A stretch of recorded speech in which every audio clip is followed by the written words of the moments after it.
میں نے ایسے نہیں کیا ہے۔ حضرت محمود غزنوی نے ایک دن فرمایا کہ میں حضرت خضر علیہ السلام کی زیارت کرنا چاہتا ہوں۔ ایک غریب آدمی کھڑا ہوا، وہ کہنے لگا میں آپ کو زیارت کرا دیتا ہوں،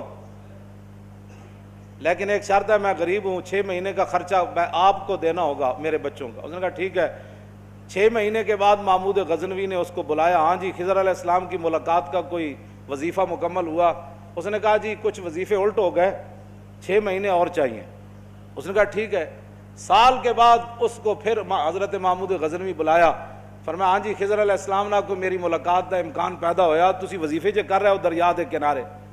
انہیں کہا جی میں کہاں، خضر علیہ السلام کہاں، میں نے تو آپ کے ساتھ جھوٹ بولا ہے، غریب آدمی تھا تو پیسے میرا روٹی پانی چل گیا 1 سال۔ تو محمود غزنوی کا مجلس لگی ہوئی تھی، ہزاروں لوگ موجود تھے، غوث بھی تھے، کتب بھی تھے، ابدال بھی تھے، محدث بھی تھے، مفسر بھی تھے۔ تو اس نے اپنے ایک وزیر کی طرف اشارہ کر کے کہا بتاؤ بھائی جو بادشاہ سے جھوٹ بولے اس کی کیا سزا ہے؟ وہ وزیر کہنے لگا کہ اس کو قتل کر دیا جائے۔ محمود غزنوی کے مجلس میں ایک نورانی چہرے والے بزرگ بیٹھے تھے، انہوں نے کہا بادشاہ سلامت، اس نے بالکل ٹھیک کہا۔ پھر اس نے ایک دوسرے وزیر سے پوچھا، اس نے کہا جی اس کی کیا سزا ہے جس نے بادشاہ سے داؤ بھی لگایا اور جھوٹ بھی بولا؟ اس نے کہا یہ گردن نہ اتاریں، یہ تو پھر جلدی مر جائے گا، اس پر کتے چھوڑے، یہاں تک کہ کتے اسے نوچ کر کھائیں تاکہ اس کو پتہ چلے بادشاہ سے جھوٹ نہیں بولا جاتا۔ تو وہ بزرگ نورانی چہرے والے کہنے لگے بادشاہ سلامت، اس نے ٹھیک کہا۔ پھر اس نے حضرت ایاز کو کہا، ایک ہی صف میں کھڑے ہو گئے محمود و ایاز۔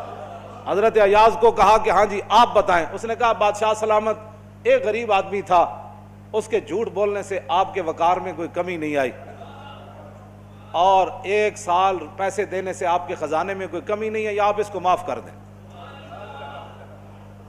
وہ نورانی چہرے والا بزرگ کہنے لگا بادشاہ سلامت بالکل اس نے ٹھیک کہا۔ محمود غزنوی نے ان بزرگوں کو قریب بلایا، انہوں نے کہا یہ کیا بات ہے، جو گردن اتارنے کا کہتا ہے وہ بھی ٹھیک ہے، جو یہ کہتا ہے کہ کتے چھوڑ دیا جائے وہ بھی ٹھیک ہے، جو معافی کرتا ہے۔ اس نے کہا کہ جس نے کہا نا گردن اتار دو، یہ اس کا خاندان تھا کسائی، تو اس نے اپنے خاندان کا اظہار کیا ہے، گردنیں اتارنے کے عادی ہیں، اور کہا کہ غلطی تو تیری ہے جیسے تو نے ایسے لوگوں کو وزیر بنایا۔ اس نے کہا جس نے کتوں کا کہا نا کتے چھوڑو، اس کے آباء و اجداد بادشاہوں کے کتے نہلایا کرتے تھے۔ اس نے اپنے خاندان کا اظہار کیا ہے، اس نے اپنی فطرت اپنے خون کا بتایا ہے، اور کہا کہ رہ گیا ایاز تو یہ سید ہے، اور سید کربلا میں لٹے بھی گئے تو اف نہیں کی، اپنا سودا بیچ کر بازار سونا کر گئے، کون سی بستی بسائی تاجران آل بیت۔